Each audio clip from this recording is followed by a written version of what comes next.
한번 인사하고 말씀 드릴 텐데요. 이렇게 합니다. 하나님은 우리의 아버지 되십니다. 하나님은 우리의 아버지 되십니다. 예, 그렇게 손 내밀고 인사해 주셔서 감사합니다. 예. 우리는 계속해서 갈라디아 지방의 교회에 편지를 쓰는 바울을 통해서 다른 복음을 전하는 유대인들이 그곳에 들어와서 예수 그리스도를 믿는 믿음 외에 다른 것, 할례나 그를 비롯한 율법의 행위들을 지켜야 구원에 이를 수 있다고 하는 거짓 교사들 때문에 믿음이 흔들리고 있는 갈라디아 지역의 교회들에게 편지를 통해서 다른 복음은 없으며 또 사람이 의롭게 되는 것은 율법의 행위가 아닌 오직 예수 그리스도를 믿음으로만 가능하다는 이신칭의의 복음에 대해서 오입에 쭉 나오시는 분은 귀가 닳도록 듣고 있을 것입니다. 그러나 또 새로우시죠. 예. 그래서 그 과정에서 여러 가지 방향으로 자신이 전하는 복음이 절대 올바른 것이고 정말 이건 진짜입니다를 주장하기 위해서 여러 가지를 했는데, 먼저는 바울 회심 이후에 여러 가지 사건들을 통해서 내가 예루살렘에도 갔었고 거기서 사도들도 만났는데 내가 예수님께 받은 복음이 절대 그 정통 사도라고 할 수 있는 예수님의 제자들과 절대 다르지 않습니다. 그리고 조금 난감한 이야기지만 진짜 제자 중에 수제자라고 할 수 있는 베드로가 온전한 복음대로 행치 못하는 그런 행위를 보고 자신이 책망했다라고 하는 그런 내용도 해가면서 이 이신칭의의 복음이 얼마나 확신한 신념을 가지고 있는지를 얘기합니다. 이어서 또 다른 증거로, 아주 색다른 증거로 무슨 얘기를 했냐면, 갈라디아 성도들이 복음을 듣고 나타난 놀라운 변화가 있었는데 그것은 바로 믿고 성령을 받았다는 거죠.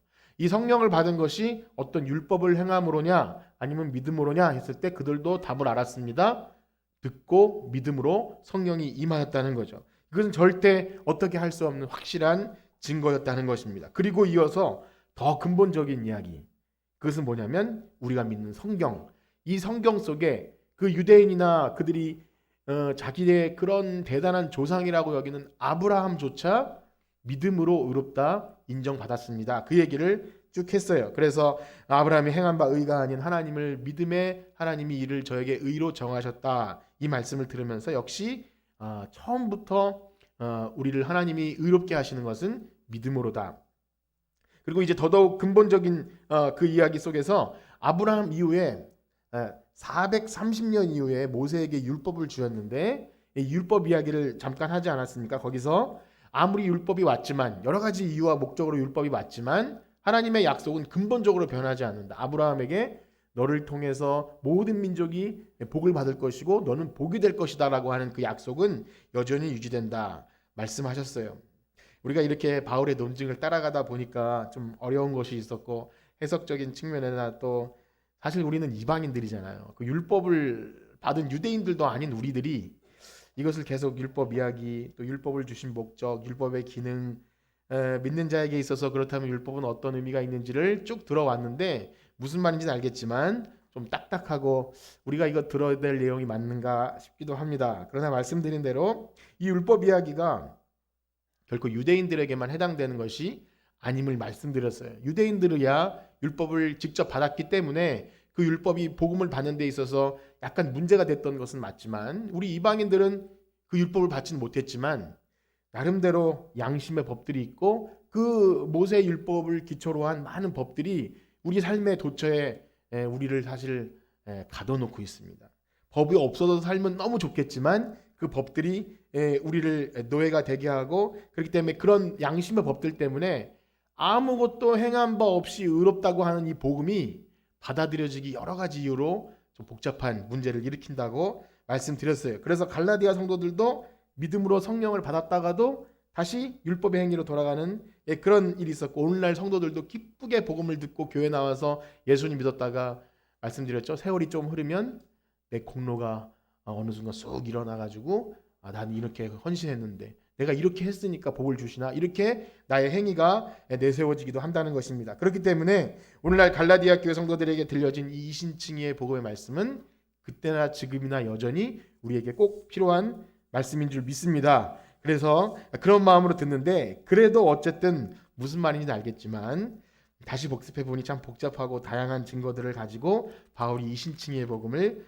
설명합니다. 그래서 이렇게 말씀하실 수도 있을 것 같아요. 목사님, 저는 그냥 믿음으로 옳게 됨을 믿어요. 그러니까 이제 더 이상 바울이 한 논증을 설명 안 해주셔도 저는 믿음으로 옳게 됨을 믿어요. 예, 그렇게 말씀하시는 분이 대다수일 거고 그 진심을 의심하지 않습니다. 우리는 사실 다 그렇게 믿는 사람들입니다. 근데 제가 이렇게 한번 말씀을 드려봅니다.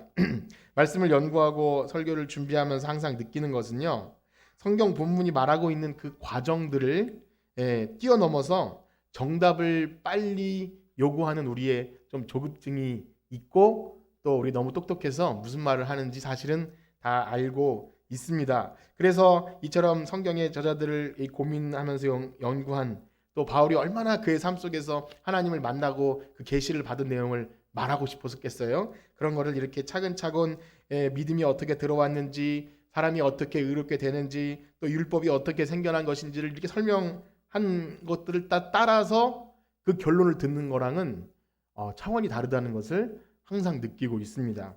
예를 들어서 전에 로마서를 함께 나누면서 느꼈던 것인데, 우리가 로마서 하면은 로마서 12장도 유명하지만 로마서 8장이 유명하잖아요. 기억하십니까? 로마서 8장 어떻게 시작하죠? 그러므로 이제 예수 그리스도 안에 있는 자에게는 결코 정죄함이 없나니 이는 그거죠. 그 예수 안에 있는 생명의 성령의 법이 우리를 죄와 사망의 법에서 해방하였느니라. 얼마나 멋진 복음의 선포입니까? 해방되었고 결코 정죄함이 없고. 그런데요, 로마서를 처음부터 이렇게 쭉 보시면 모든 사람이 죄를 범하였고, 그다음에 유대인들도 죄인이고 이방인들도 다 죄인이고, 거기다가 아담 이야기 나오고 아담 태초의 죄인이었고, 아브라함 이야기 나오다가 죄와 막 나오다가 어떻게 되죠? 7장에 가면 오호라 나는 곤고한 사람이로다, 이 사망의 몸에서 누가 나를 건져내랴 하면서 거의 죽어갑니다. 예, 로마서를 쭉 공부하다 보면 거의 우리도 낙담 상태에 이르러요. 그러다가 8장으로 넘어가면 그러므로 이제 예수 그리스도 안에 있는 자에게는 결코 정죄함이 없나니 하면 그게 또 느낌이 다른 거죠. 그래서 그렇게 한번 어렵게 설명을 더 다시 드려보면 그런 거예요. 우리가 성경이 이렇게 기록되었다면 그 기록된 방향대로 또 흐름대로 잘 따라가는 것이 그 의미를 바로 이해하는데 참 도움이 되고요. 세상 드라마나 영화도 그렇지 않습니까? 아무리 결론을 알고 해피엔딩이고 주인공은 잘 될 것이라는 걸 알아도 주인공이 악역에 의해 공격당하고 무시당하고 오해받고 죽었다가 살아나기도 하고, 이 과정들을 터널을 같이 지나면서 느끼고 막 악역을 같이 미워하기도 하고 눈물을 흘리기도 하다가 나중에 모든 진실이 밝혀져서 해피엔딩 하면 같이 또 즐거워하는 거 아니겠습니까?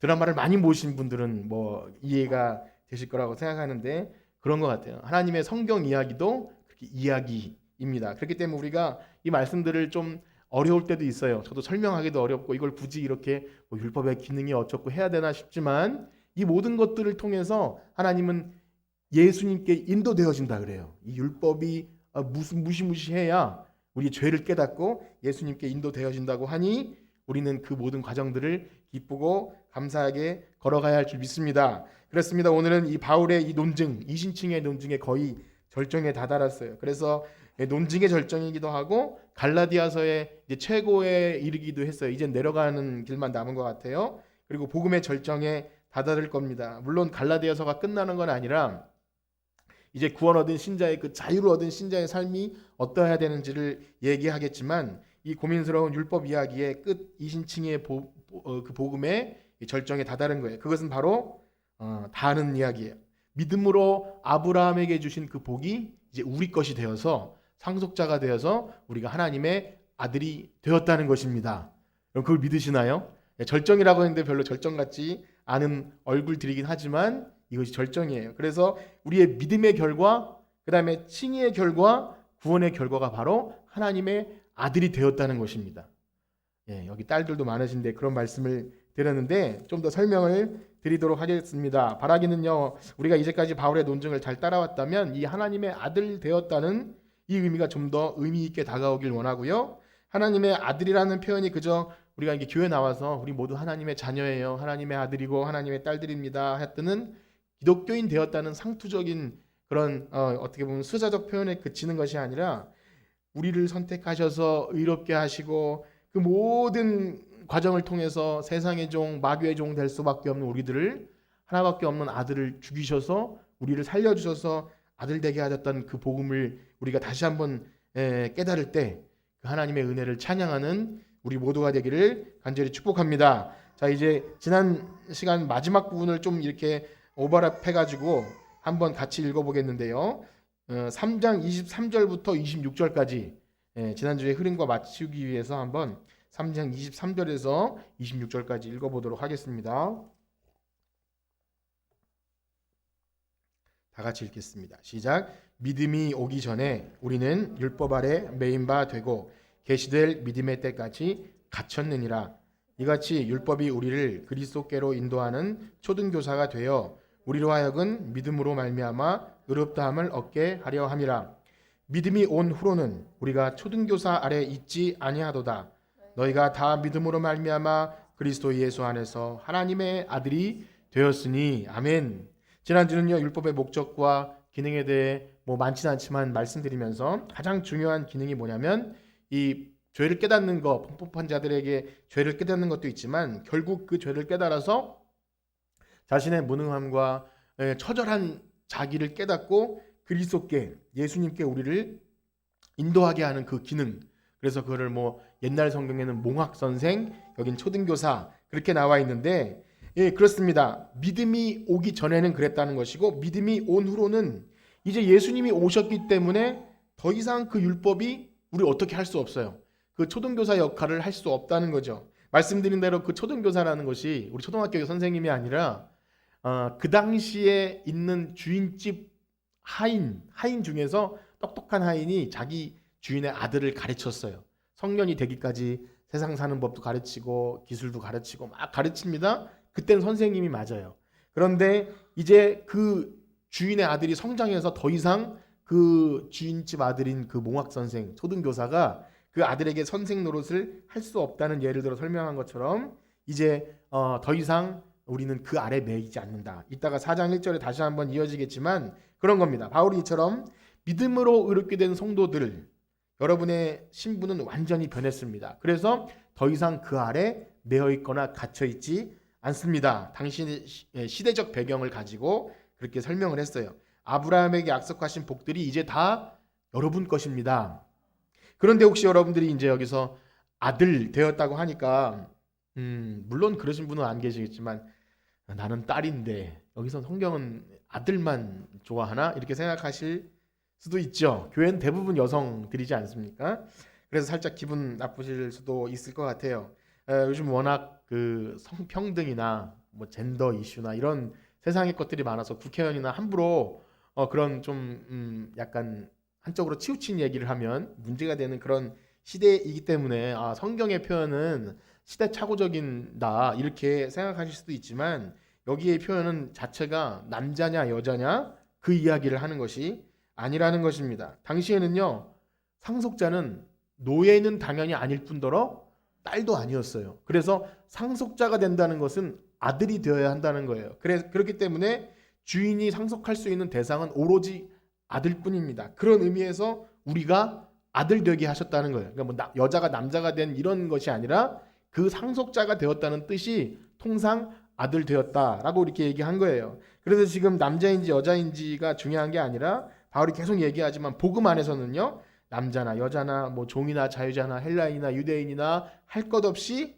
차별이 없이 하나임을 믿습니다. 그것은 복음이 선포하는 내용이에요. 그 복음을 선포해 놓고 아들만 이런 얘기는 하는 것이 당연히 아니겠죠. 그러한 맥락에서 바로 어떤 차별도 없이 하나 되어 어떤 신분이든 상관없이 우리 그래서 갈라디아 3장 28절 29절 말씀 한번 읽어보실까요? 갈라디아 3장 28절 29절입니다. 시작. 너희는 유대인이나 헬라인이나 종이나 자유인이나 남자나 여자나 다 그리스도 예수 안에서 하나이니라.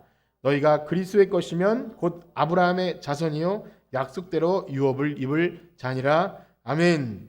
여러분 하나님의 아들 되었음을 믿으시길 축복합니다. 그냥 있는 그대로 받아들이시면 돼요. 상속자다. 만약 이것이 계속 불편하다면 이것도 불편하셔야 돼요. 우리는 그리스도의 신부되었다. 남자도 있고 다 있는데 왜 신부되었다고 말하나? 우린 다 알잖아요. 하나님께서 예수님께서 신랑 되시고 우리는 거룩한 교회는 거룩한 신부 되어서 순결한 모습으로 주님 그 신랑을 맞이하는 신부의 모습을 그림원으로 표현하는 것이지 뭐 여자는 기다려야 되고 남자는 뭐 여자는 남자를 맞이하는 입장이고 이런 식으로 바라보면 답이 없는 거죠. 그래서 성경이 말하고자 하는 바는 우리가 예수님과 결혼하는 것, 또 아들 되는 것 이런 것으로 구원의 기쁜 표현들을 얘기한 것입니다. 그런 의미에서 이 27절에는요 신분의 변화를 강조하기 위해서 이렇게 표현합니다. 우리 3장 27절을 읽어보겠습니다. 갈라디아 3장 27절 시작.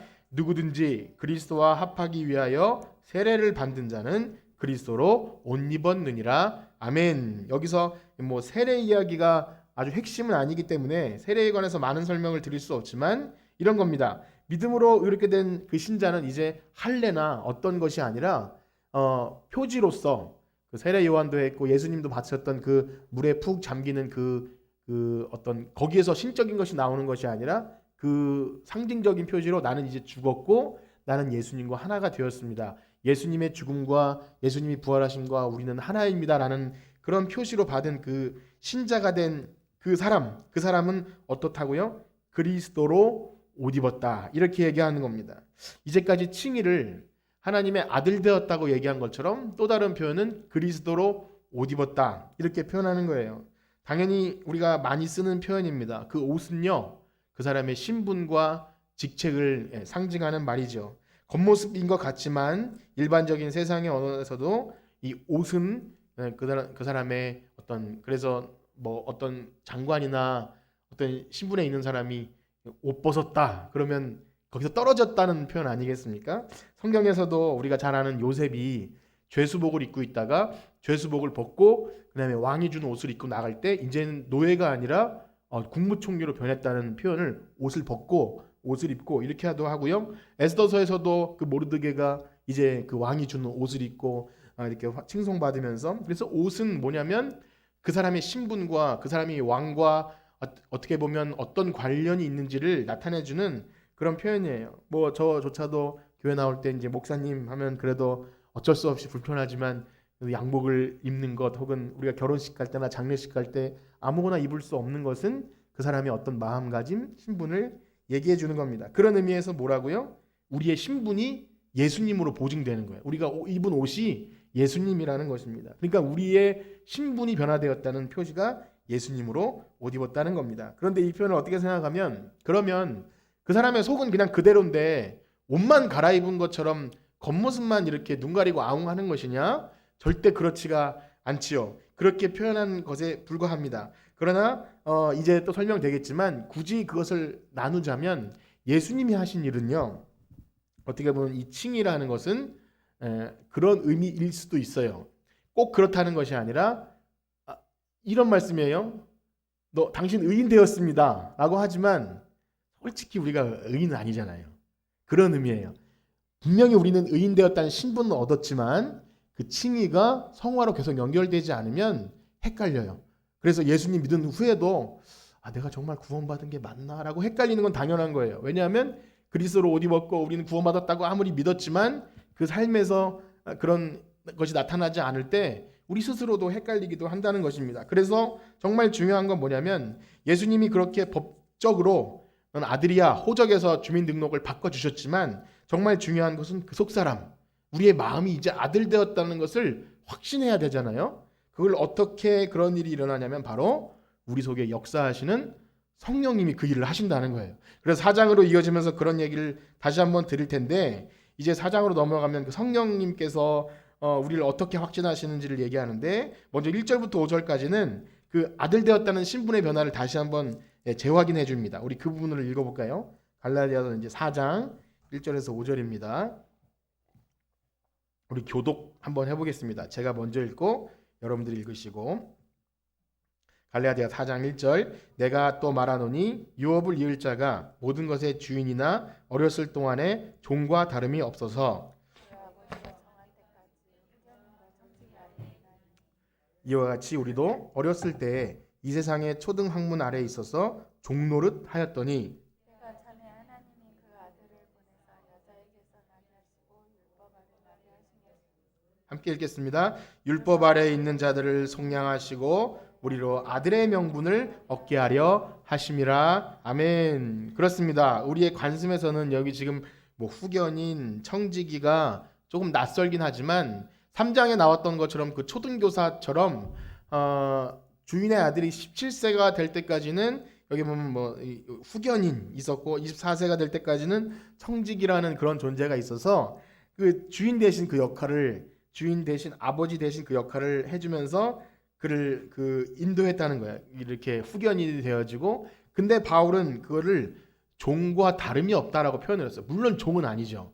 이제 좀 있으면 그 아들은 주인의 아들이기 때문에 성장하면 당연히 그 가르쳤던 교사가 주인으로 모셔야 될 주인이 맞아요. 그런데 굳이 종과 다름이 없다고 표현한 것은 아직은 완전히 상속받을 수 있는 상태는 아니라는 거예요. 그러나 때가 되면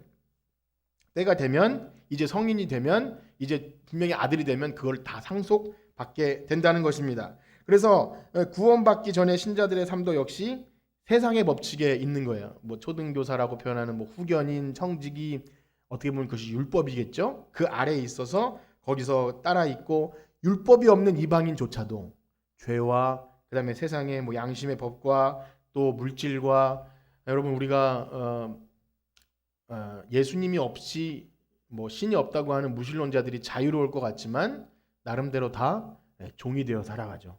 나름대로 자기를 믿는 사람도 참 무지의 종이 된 것이고 세상에 물질이 최고다 아니면 건강이 최고다 뭐가 최고라고 하는 사람은 거기에 종처럼 살아가고 거기에 모든 시간과 물질과 정성을 다 쏟아붓는 것이 그것이 종입니다.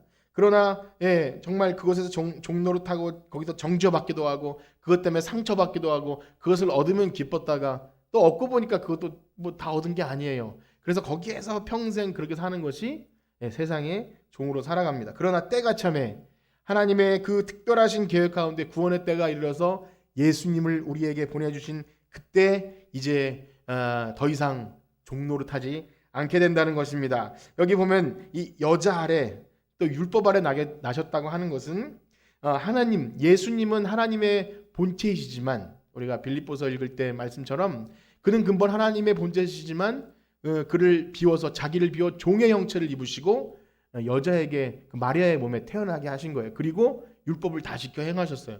세례도 받으셨고 성전세도 내셨고 할례를 받으셨는지 갑자기 잘 기억이 안 나죠. 어쨌든 모든 그 구약의 율법도 다 지키시면서 그 율법 아래 나게 하셨어요. 그 이유가 뭐냐면 율법 아래 나셔야 그 율법의 모든 저주를 자신이 지시고 돌아가시는 방식으로 율법의 요구를 해결해 주셨죠. 그래서 속량이라는 의미가 노예 상태에서 그 값을 주고 우리를 자유케 해주셨다는 거야. 예수님이 대신 그 노예의 율법 아래 놓인 저주를 예수님이 대신 지시고 우리를 자유케 하셨다. 자 이제 정점에 이르렀습니다. 그것은 뭐냐면 예수님이 그 엄청난 사역을 통해 우리가 이제 종의 신분에서 자유가 됐는데 그냥 자유자인 것이 아니라 신분이 어떻게 됩니까? 아들이 된 거예요. 아들. 이 엄청난 거죠. 그래서 굳이 바울은 그 몽학 선생 초등교사 이야기를 해서 꼭 종처럼 종에게 가르침 받다가 나중에 크면 아들이 되는 이야기를 끄집어낸 것 같아요. 그냥 자유롭게 똑똑해져서 밖으로 세상에 나가 잘 사는 사람이 되었다가 아니라 이제 그 아들로 인정이 되면 그 주인의 모든 것이 그 아들에게 상속되는 그런 이야기를 한 것 같습니다. 그래서 정점이 뭡니까? 다시 한번 우리 4장 6절과 7절 읽어보겠습니다. 갈라디아서 4장 6절과 7절 시작. 너희가 아들임으로 하나님이 그 아들의 영을 우리 마음 가운데 보내사 아빠 아버지라 부르게 하셨느니라. 그러므로 내가 이후로는 종이 아니요 아들이니 아들이면 하나님으로 말미암아 유업을 받을 자니라. 아멘. 이제 종이 아닌 하나님의 아들인 줄 믿습니다. 여러분 다시 한번 옆에 계신 분과 인사할까요? 우리는 하나님의 아들입니다. 예. 뭐 그 계속 불편하지만 하나님의 자녀입니다라고 하셔도 돼요. 나는 아들 아닌데 그게 그 의미가 아닌 걸 말씀드렸지만 우리 하나님의 아들이고 하나님의 모든 상속을 이어받을 모든 날은 딸도 다 상속을 받으니까 어쨌든 그런 겁니다. 그래서 이미 말씀드린 바와 같이 예수 그리스도께서 우리가 의인 되었다고 하는 그 칭의가 법적으로 우리의 신분증만 바꿔 주신 거라고 본다면 그건 아니지만 그렇게 본다면 성령님께서 우리 그 아들의 영을 우리 가운데 보내셔서 성령님을 우리에게 보내셔서 우리로 하여금 아빠 아버지라 부르게 하셨다. 이 표현이 너무 귀한 표현인데요. 겉으로 새 신분인 옷만 입혀주는 것이 아니라 우리의 마음을 감동시키시고 확신 주시고 하나님이 우리 아버지시구나. 그래서 크신 팔을 펴고 우리를 향해서 우리를 구해주시기 위해서 팔을 내밀 때 우리가 부끄러워하거나 낯설어하거나 두려워하는 것이 아니라 아빠 하면서 안길 수 있는 그래서 여기 부르게 하신다 할 때 헬라어 크라조는 가슴 터질 듯 큰 소리로 부르게 하셨다 이 뜻입니다. 그냥 아빠 그냥 부르는 단순한 게 아니라 아빠. 제가 어린 아이들에게 동화책을 읽어줄 때 옛날에 그 굉장히 한 100번 정도 읽은 동화책 중에 그 꿈의 아이가 악몽을 꾸는 그 꿈인데 그 괴물이 나타나면 아빠 하고 불러요. 그럼 아빠가 이렇게 오는 그런 건데 그런 거죠. 아주 유치하고 단순한 것 같지만 하나님을 그렇게 우리가 친근하게 부를 수 있게 되었다는 것. 여러분 그 하나님 아버지를 아빠 아버지라고 확신 있게 부르시기를 축복합니다. 그것이 우리에게 주신 특권이에요. 예수님도 기도하실 때 하나님을 아바 아버지요 이렇게 하지 않습니까? 뭐 그 아람어이고 우리랑 또 뭐 문화권이 달라도 아빠라는 단어는 비슷한 것 같아요. 그래서 그냥 아버지가 아니라 아바, 아빠 이 뜻이 우리나라의 그 의미와 조금은 다르지만 아주 친근한 아버지를 부르는 그런 겁니다. 사실 당시 유대인들에게 있어서 하나님의 이름은요 감히 부를 수 없는 이름이에요. 그래서 성경을 필사하는 사람들이 이렇게 막 쓰다가 여호와라는 단어가 나오면 붓을 내려놓고 붓을 씻고 목욕을 하고 와서 야훼라고 적지도 못하고 아도나이라고 적으면서 그냥 빗대어서 적었습니다. 왜냐하면 그 거룩한 하나님의 이름을 부를 수 없는 정도로 너무나 크고 두려우신 분인데 이제 성령님이 오시면 그 하나님이 아빠가 되는 거예요. 나에게 너무나 친근감 있게 부를 수 있는 그 특권. 문제는요 우리가 그것을 잘 알지 못하고 잘 써먹지 못해요. 써먹는다는 표현이 불경스러운 것 같지만 하나님 우리에게 그런 특권을 주셨음에도 불구하고 여전히 멀리 있는 하나님처럼 그렇게 생각하기도 한다는 겁니다. 여러분 우리에게 정말 이 세상에 감당하지 못할 어마어마한 특권 주셨음을 믿으시나요? 그러면 부르시기를 축복합니다. 하나님을 부르시고요.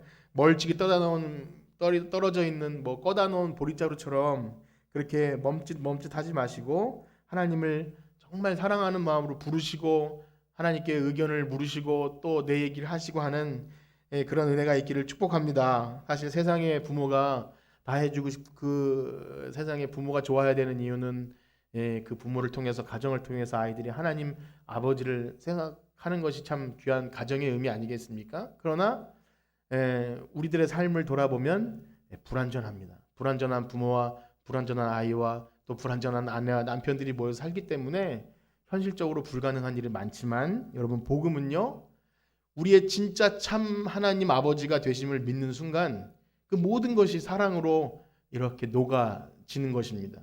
부족하고 연약하지만 진짜 참 하나님 아버지가 우리 아버지 되심을 알면 우리의 원망과 혹은 우리의 더 요구 우리가 더 그랬으면 좋겠다라는 그런 모든 것들이 하나님 아버지가 아버지 되심으로 말미암아 녹아지는 것이 복음의 역사예요.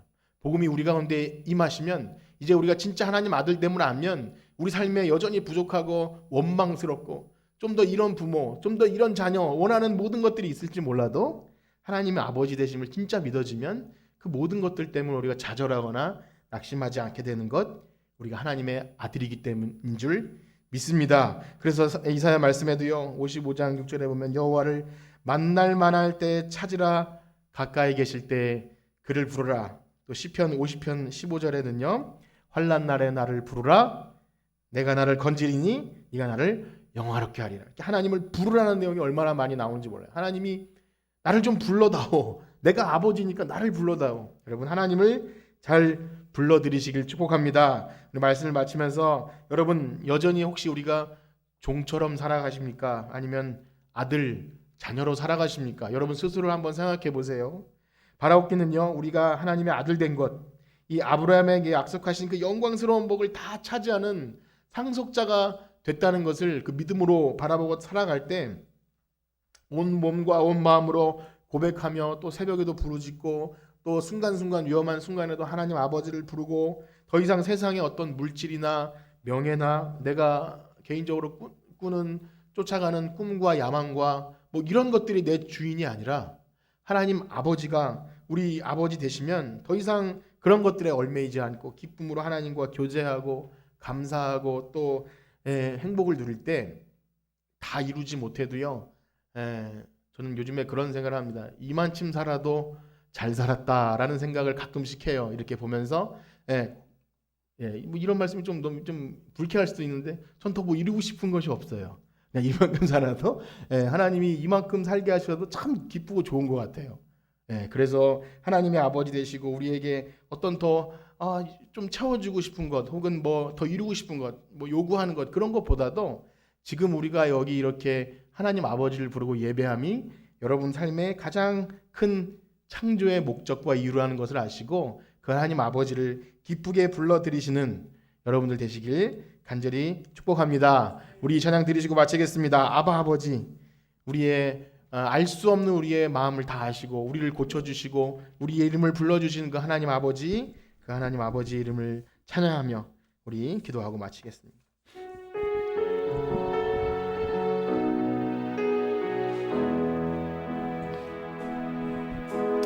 아바 아버지, 나를 안으시고 바라보시는, 나를 안으시고 바라보시는 아바 아버지, 아바 아버지, 아바 아버지, 나를 도우시고 힘주시는 아멘. 아바 아버지, 아바 아버지, 아바 아버지, 나를 안으시고 바라보시는 아멘. 아바 아버지, 아바 아버지, 나를 도우시고 힘주시는, 나를 도우시고 힘주시는 아멘. 그는 내 마음을 고치시고, 그는 내 마음을 고치시고 볼 수 없는 상처 만지시네, 볼 수 없는 상처 만지시네. 아멘. 나를 아시고 나를 이해하시네, 나를 아시고 나를 이해하시네, 내 영혼 새롭게 새. 아멘. 아바 아버지, 아바 아버지, 아바 아버지, 아바, 나를 안으시고 바라보시는, 나를 안으시고 바라보시는 아멘. 아바 아버지, 아바 아버지, 아바 아버지, 나를 도우시고 힘주시는, 주는 내 맘을 고치시고, 주는 내 맘을 고치시고 볼 수 없는 상처 만진 아멘. 나를 아시고 나를 이해하시네, 나를 아시고 나를 이해하시네, 내 영혼 새롭게 세우시네. 아바 아버지, 아바 아버지, 아바 아버지, 나를 안으시고 바라보시는 아바 아버지, 아바 아버지, 아바 아버지, 나를 도우시고 힘주시는 아멘. 아멘. 우리 들으신 말씀 가지고 그렇게 기도하기 원합니다. 우리는 종이 아니고 노예가 아니고 하나님의 아들입니다. 이 세상에 어떤 것보다, 어떤 소중한 것보다 우리를 귀하게 보배롭게 여겨주시는 하나님이 우리 아버지 되십니다. 세상의 것에 겁내거나 두려워하거나 굴욕적으로 그렇게 살지 말고, 그것을 따라가다 넘어지지 말고 하나님 아버지 밑에서 평안과 감사와 참 행복을 누리며 이 세상을 향해 그 하나님 아버지를 자랑할 수 있는 우리 모두가 되게 하여 주시옵소서. 우리 그러한 마음 가지고 주의 이름 세워 부르짖고 기도합니다. 주여, 주여, 주여. 하나님 우리 아버지가 되어주셔서 감사합니다. 세상에 하나님 우리의 혈육들은 우리에게 실망을 주고 상처를 주고 하나님, 내가 요구하는 것과 내가 해야 될 모든 의무와 책무는 율법처럼 우리를 얽어매고 우리를 불편하게 하지만 우리의 참 하나님 아버지는 우리를 언제든지 바라봐 주시고 우리의 행한 바 의가 아닌 우리의 존재 자체로 내가 하나님을 믿어드린다고 고백하기만 하면 주님은 우리를 사랑하여 주시고 우리를 끝까지 인도해 주시는 참 하나님 아버지 되심을 감사합니다.